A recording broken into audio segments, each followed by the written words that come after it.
right, coffee lovers, get ready because today we are going deep, deep into the world of coffee. That's right. We are going way beyond just the simple, is coffee good for you or is it bad for you? Think of it like this. After this deep dive, you're going to be like a total coffee connoisseur, not just like how it tastes, but like how it affects your body too. Yeah, and our guide for this deep dive is this super interesting article, and it's from a German health website called Zentrum der Gesundheit. Okay.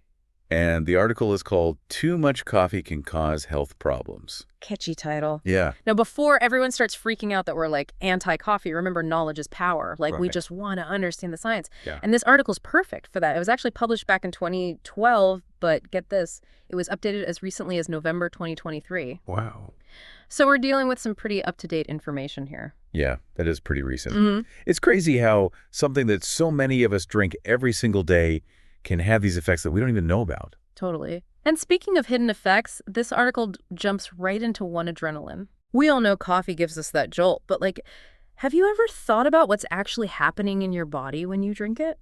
Yeah, it's not just about like feeling energized. Yeah. Coffee, through the caffeine, actually makes your body release adrenaline. And that's the same hormone that like kicks in when you're facing some sort of danger. Okay, so like imagine you're walking and suddenly a bear appears. Oh, yeah. Adrenaline kicks in. Your heart starts racing. Yeah. You get this burst of energy to like run away or fight the bear. Right. That's adrenaline doing what it's supposed to do. Right. But here's the thing, that same adrenaline rush is happening every time you drink coffee. Yeah. Even if you're just sitting at your desk. Exactly. It's like our body is reacting to a latte, like it's a bear attack. Yeah.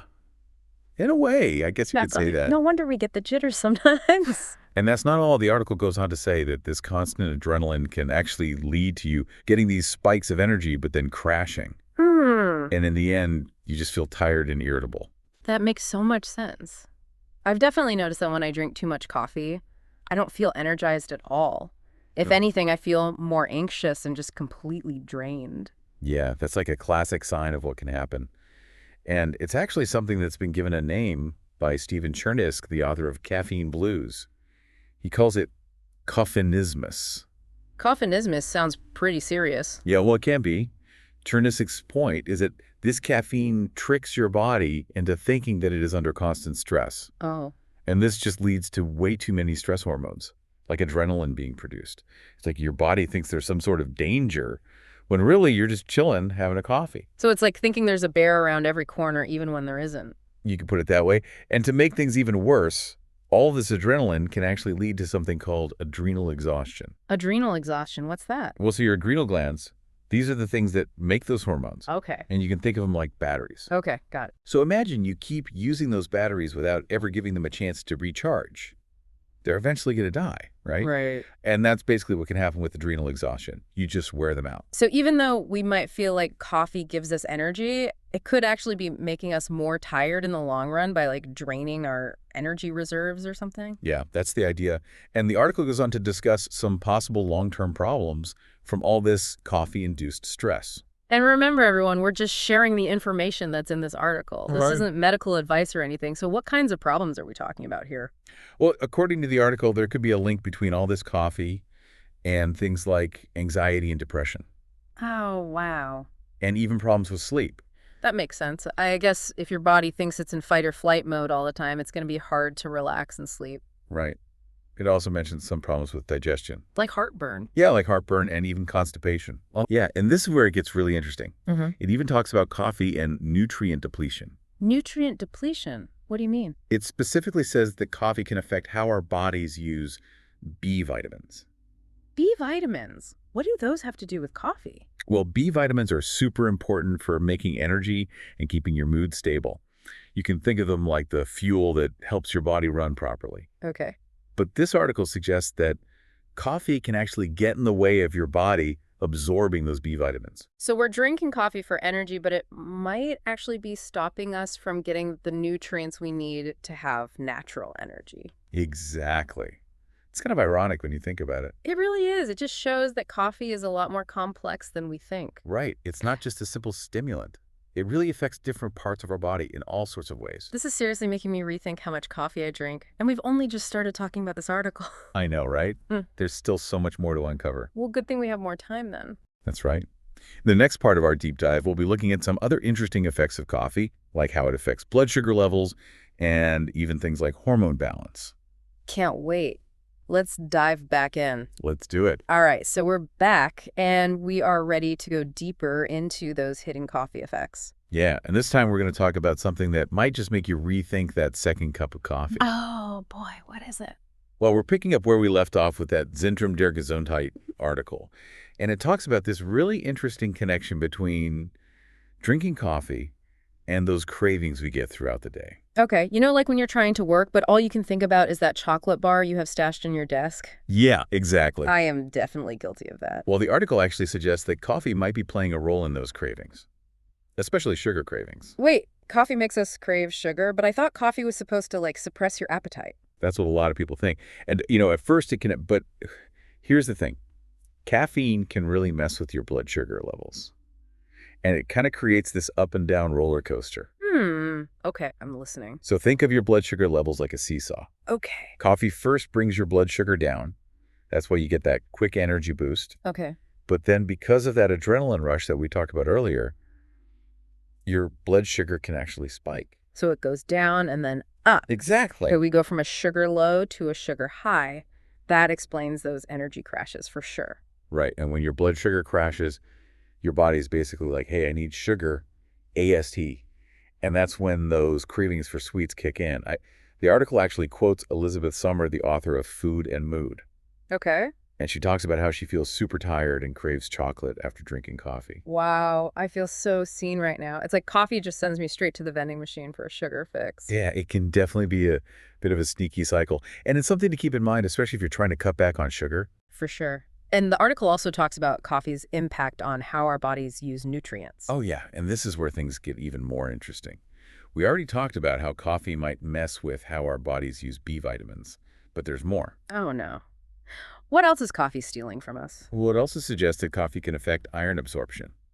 Iron. Yeah, that mineral that's super important for healthy red blood cells and for carrying oxygen throughout your body. So not only are we messing with our energy levels, but also how our body uses oxygen. That's a little scary. Right, and if you don't have enough iron, you can get anemia, which makes you feel tired and weak. Like a double whammy. Yeah, coffee might be taking away the nutrients we need for energy and then making it harder for us to absorb the nutrients we need to just function. It really makes you think about those everyday choices we make. Exactly. And let's not forget about digestion.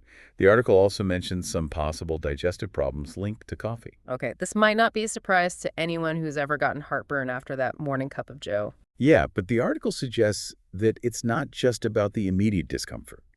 It could actually lead to more serious issues over time. Oh, no. Coffee is acidic, Yeah. and that acid can irritate your stomach lining, which leads to heartburn and indigestion. Makes sense. And if that happens too often, it can potentially turn into bigger problems down the road. It also talks about coffee and constipation, which I find a little weird because a lot of people say coffee helps them, go. I know, right? That's what I thought too. But the article says that drinking coffee all the time might actually cause constipation in the long run. Hold on. So coffee can both help and hurt when it comes to constipation. Yeah, it's kind of strange, right? Coffee can actually mess with how hydrated you are and draw water away from your colon, which can lead to harder stools that are difficult to pass. So even though you might feel like that morning coffee is helping you out, it could be setting you up for problems later. I'm telling you, this deep dive is really changing how I think about my coffee routine. I hear you. It's not just about that quick caffeine boost. There's a lot more going on. And the article doesn't stop there. It goes on to explore even more potential health concerns, like cholesterol levels. Yeah, have you heard about that before? Cholesterol in coffee? I don't think so. Well, some studies are suggesting that coffee, especially unfiltered coffee, can increase something called LDL cholesterol. That's the bad cholesterol. Not good. Nope. And the article also mentions hormonal imbalances. Oh, wow. What does it say about that? Well, it talks about research that shows coffee can affect how our bodies make hormones, especially in women. It even mentions a possible link between coffee and breast cysts. This is a lot to process. It is. It seems like coffee has its fingers in a lot of different pies. Seriously, it really does. But, I think the main point of this article is to make us think more critically about how much coffee we drink. Totally. Right. We're not saying that everyone who drinks coffee is going to experience all of these health issues, Yeah. but it's really about knowing the facts, both good and bad, so we can make our own choices. I like that. And coming up in the last part of our deep dive, we're going to tackle something called coffinismus. Oh, yeah. And we'll talk about how hard it can be to break a coffee habit. Don't miss it. Welcome back, everyone. It's time for the final part of our deep dive into the world of coffee. That's right. And we've covered a lot of ground so far. But there's one thing we haven't talked about yet: addiction.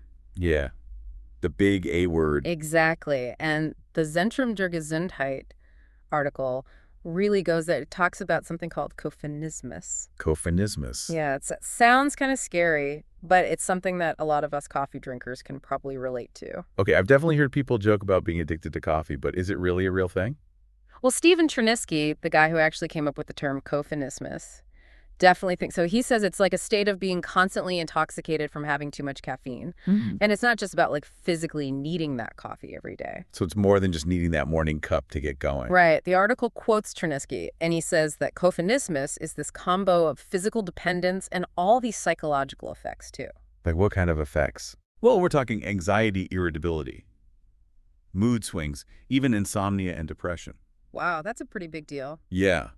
And what's even scarier is that the article says coffinismus can kind of sneak up on you. It happens gradually, so you might not even realize it's happening until you try to cut back on the coffee. You know, I've definitely noticed that if I skip my coffee, I get a headache and I just feel so blah. I always just thought that was normal. Well, it can feel normal because just like with any drug, your body can build up a tolerance to caffeine. Right. So the more coffee you drink, the more you need to feel that same effect. And then when you try to quit, those withdrawal symptoms get worse. So how much coffee is too much? Is it okay to have like 1 cup a day, or are we talking about those people who drink it all day long? The article actually says that even just a little bit of coffee can lead to dependence. Really? There's this quote from a book called Food Your Miracle Medicine by Jean Carper. Okay. And she talks about research that shows that even having 1 cup of coffee every day can cause withdrawal symptoms. Wow, even just 1 cup. That's wild. So Yeah. even if we think we're moderate coffee drinkers, we could actually be more hooked on it than we realize. It's definitely something to think about. And the article suggests trying a little experiment. Oh, what kind of experiment? It says try skipping coffee for a few days and see how you feel. If you get headaches, or you're tired or irritable, or you have any other withdrawal symptoms, it could be a sign that you're actually dependent on caffeine. That's a really interesting challenge. I might have to give that a try. Of course, everyone should always check with their doctor before making any big changes to their diet. Of course. But if you do decide to try to break that coffee habit, Mhm. the article has some tips. Okay, all ears. It says the best way is to slowly reduce how much you drink. So like wean yourself off instead of going cold turkey. Exactly. That Yeah. can help make those withdrawal symptoms less intense and make the whole process easier. And it also suggests finding some healthy alternatives. Like herbal teas or maybe one of those green smoothies everyone's always talking about. Yeah, exactly. And if you need a little extra help, the article mentions something that might sound a little weird. What is it? Earlobe massage. Earlobe massage. I know it sounds strange, but apparently massaging your earlobes can actually help with some of the discomfort you get from caffeine withdrawal. Well, hey, I'll try anything to avoid those caffeine headaches. That's the spirit. And it's a good reminder that we have options when it comes to our energy and how we feel overall. Coffee might give us a quick boost, but it's not the only way. And as we've learned in this deep dive, it could even be causing some of the things we're trying to fix, like being tired or anxious or having cravings. Exactly. It's all about understanding how our habits really affect us both right now and in the long run. So as we wrap up our coffee adventure today, we want to leave you with this thought. If you're a coffee drinker, think about what coffee really means to you. How does it fit into your life? Are there other healthier ways to get that energy and focus you're looking for? And remember, this deep dive wasn't about making coffee the bad guy. It was about giving you the info you need to make smart choices about how much you drink. Knowledge is power, and when we understand how our daily habits work, we can really take control of our health. That's right. Thanks for joining us on this deep dive into the world of coffee. We'll see you next time for another exciting exploration. See you then.